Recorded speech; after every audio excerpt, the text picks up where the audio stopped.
Pangalawang araw namin ngayon. Naghanap kami ng mga kainan.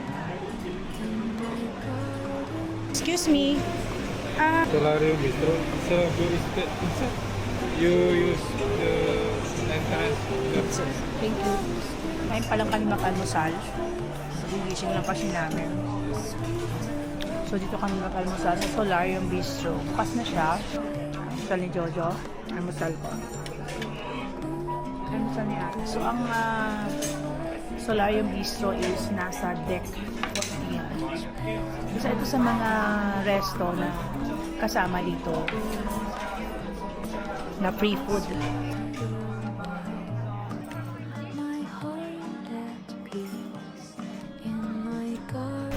Pagkatapos namin mag-almusal, bago kami bumalik ng kwarto, mag-relax lang muna kami dito. Bali, mag-deck viewing kami dahil mamaya lalabas kami papuntang Malaysia.